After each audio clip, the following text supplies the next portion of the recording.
안녕하세요. 뉴스 속 날씨 김수현입니다. 매서운 바람이 쉴 새 없이 불어오는 겨울은 피부 관리에 어려움을 겪는 계절 중 하나인데요. 이번 겨울은 미세먼지 같은 유해 물질 때문에 더욱더 고민이 많을 것 같습니다. 겨울을 이기는 건강한 피부를 위한 관리법, 디오네 클리닉 김고은 원장과 함께 이야기 나눠보도록 하겠습니다. 원장님 안녕하세요. 네, 안녕하세요. 네.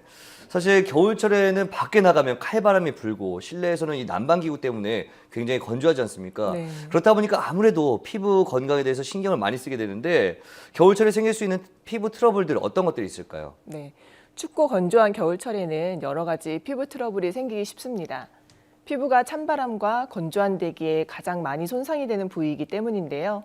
여드름, 아토피 피부염, 건성습진, 안면 홍조 등의 피부 질환들이 발생하거나 악화되기 쉽기 때문에 네. 주의해야 합니다. 흔히 여드름은 땀과 피지 분비가 증가하는 여름철에 악화되기 쉽지만 건조한 겨울철 역시 여드름 피부에는 위험합니다. 네. 차가운 바람과 난방이 피부를 건조하게 만들면서 각질층이 증가하여 피지가 원활하게 배출되지 못하면서 여드름이 증가하기 때문입니다. 아토피 피부염은 만성적인 반복적인 피부염증과 건조함이 특징인 피부 질환이기 때문에 겨울철에 악화되는 경우가 많습니다.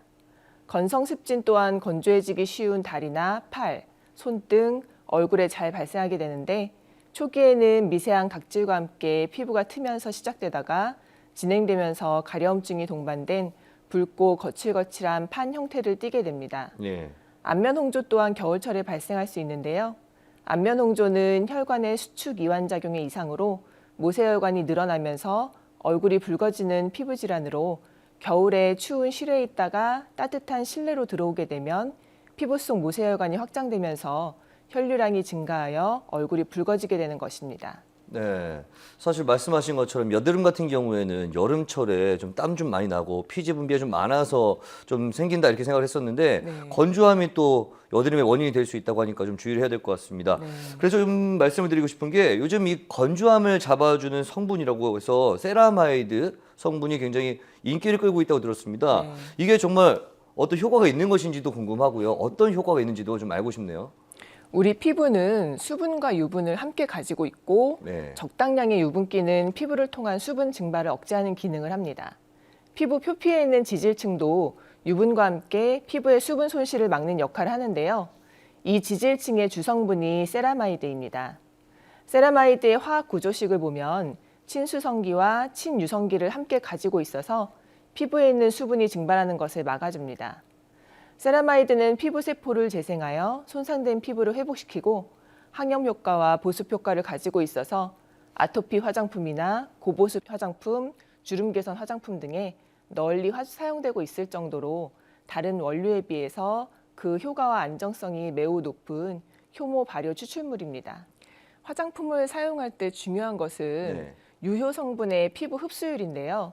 세라마이드는 입자의 크기가 커서 화장품으로 사용할 때 흡수율이 떨어지기 때문에 유해 화학 성분을 통해서 흡수율을 도와야 해서 네. 세라마이드 함유 화장품에는 알러지라던가 피부 트러블을 일으킬 수 있는 화학 성분이 함께 들어가 있는 경우가 많습니다. 평소에 민감한 피부거나 피부 질환을 가지고 계신 분이라면 세라마이드 화장품 구입 시 함께 포함된 성분을 주의 깊게 살펴보셔야겠습니다. 네. 그리고 고가의 원료라는 단점 때문에 소량의 세라마이드 함량으로 과대 광고를 하기도 하므로 잘 판단해서 제품을 구매하시는 게 좋겠습니다. 일단 얼마큼의 함량이 들어있는지 좀 확인을 하고 내 피부와 맞는지까지 함께 확인하면 좋을 것 같습니다. 자, 그리고 겨울철이 되다 보면 아무래도 여름보다는 일조량이 좀 줄기 때문에 네. 이 정도면 뭐 선크림 안 발라도 되겠지 생각하는 분들 많을 것 같습니다. 그런데 사실은 선크림은 사계절 내내 발라야 한다고 하지 않습니까? 선크림을 왜 이렇게 항상 발라야 되는지 저는 뭐 남자로서 좀 신경 안 쓰다 보니까 좀 더 궁금하기도 하고요. 그리고 이 선크림을 바르지 않았을 때 어떠한 문제들이 생길 수 있는지 그것도 좀 같이 알려주시죠. 네. 겨울에는 추운 날씨 때문에 야외 활동이 적다 보니 햇빛에 대한 경계심도 줄어들어서 자외선 차단에 소홀해지기도 쉽습니다. 예. 실제로 겨울철 자외선 지수는 봄이나 여름에 비해서 현저하게 낮지만 10% 정도의 자외선을 반사시키는 아스팔트와 달리 겨울에 내리는 눈은 80%의 자외선을 반사시켜서 겨울철 눈 위에서 피부에 닿는 자외선은 여름보다 4배 이상 강도가 높습니다. 네. 그리고 피부 깊이 침투하고 주름 등에 영향을 주는 자외선 A의 경우에 계절에 큰 영향을 받지 않아 겨울 동안 자외선 차단에 소홀하면 광노화가 가속화될 수 있고 안면 홍조, 여드름 등 기존 피부 질환이 악화될 위험도 높아집니다. 네. 특히 스키장에서는 눈에 반사된 자외선이 피부에 그대로 투과돼서 자외선 차단에 소홀하면 자칫하면 일광 화상을 입을 수도 있습니다. 네. 따라서 겨울철에도 자외선 차단제를 꼼꼼하게 발라주시는 것이 좋습니다. 네, 요즘에 스키장 찾는 분들 많은데 사실 스키장까지 가서 선크림 뭐 바닷가도 아니고 잘 안 바르거든요. 근데 일광 화상을 입을 수 있다고 하니까 좀 더 주의를 해야 될 것 같습니다.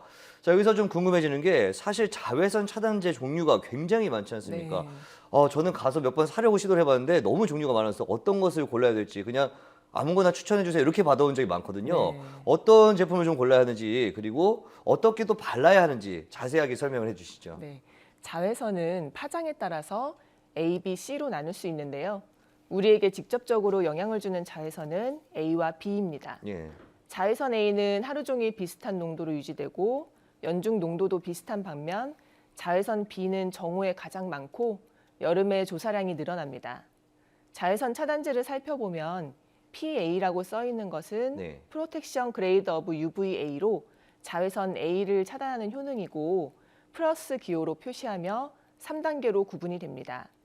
SPF는 선 프로텍션 팩터로 자외선 B를 차단하는 효능이고 네. 숫자로 표시되는데 숫자가 클수록 차단하는 효과가 큰 것을 의미합니다. 예를 들어서 SPF가 30이면 피부에 닿는 자외선 B의 양이 30분의 1로 줄어든다는 뜻입니다. 예. 일상생활에서는 SPF 15에서 30 정도가 적당하고 스키장에서는 50 이상, 피부 레이저 시술 후에는 90 이상의 제품을 쓰는 것이 좋습니다. 네. 겨울철이나 흐린 날, 실내 활동이 많은 날에는 자외선 A의 차단 효과가 큰 PA 지수가 높은 제품을 쓰는 것이 효과적입니다. 예. 자외선 차단제의 일반적인 지속 시간은 3, 4시간 정도이기 때문에 이 정도 시간이 지나면 덧발라주는 것이 좋고 바를 때는 피부에 피막을 입히듯이 충분한 양을 발라주어야 효과가 있습니다. 또 바른 즉시 외출하면 햇볕에 의해 자외선 차단제가 증발할 수 있기 때문에 네. 외출 30분 전에 바르는 것이 가장 좋습니다. 네, 그렇군요. 그리고 요즘 겨울마다 많이 좀 문제가 되고 있는 게 미세먼지입니다. 이 미세먼지 때문에 피부도 좀 문제가 발생할 것 같은데 어떤 트러블이 발생할 수 있는지 좀 알려주시죠. 네, 미세먼지는 자동차, 발전소, 공장 등의 시설에서 발생하는 물질이 엉겨붙어 있고 네. 각종 유해 성분으로 이루어진 1등급 발암 물질입니다. 예. 미세먼지가 문제되는 이유는 크기가 작기 때문인데요. 예. 지름이 머리카락 굵기의 10분의 1 정도이기 때문에 모공 속으로 들어가서 여드름이나 뾰루지를 유발하고 피부를 자극해서 아토피 피부염 등의 피부 질환을 악화시킬 수도 있습니다. 예. 미세먼지가 기승을 부릴 때에는 가장 중요한 것이 바로 세안인데요. 미세먼지로 인해서 피부가 예민해져 있기 쉽기 때문에 저자극성 세안제를 이용하도록 하고 세안 전 스팀 타올로 5 내지 10분 정도 얼굴을 덮어서 모공을 충분히 열어준 후 미온수로 세안하는 것이 모공 청소에 효과적입니다. 네. 추운 날씨와 먼지로 두껍게 쌓이는 각질도 주기적으로 제거해 주는 것이 좋은데요. 지성 피부는 주 2, 3회, 건성 피부는 주 1회 정도 각질 제거제를 사용하는 것이 좋고 각질 제거 후에는 고급스 화장품을 사용해서 수분 손실을 최소화해야 합니다. 마지막으로는 손을 자주 씻어서 항상 청결히 하는 것이 중요하고 미세먼지 수치가 높지 않은 날 창문을 열어서 실내 환기를 주기적으로 해주는 것 또한 피부를 포함한 건강관리에 도움이 될 수 있습니다. 네, 그렇군요. 오늘 말씀 고맙습니다. 네, 뉴스 속 날씨 오늘 준비한 소식은 여기까지입니다. 시청해주신 여러분 고맙습니다.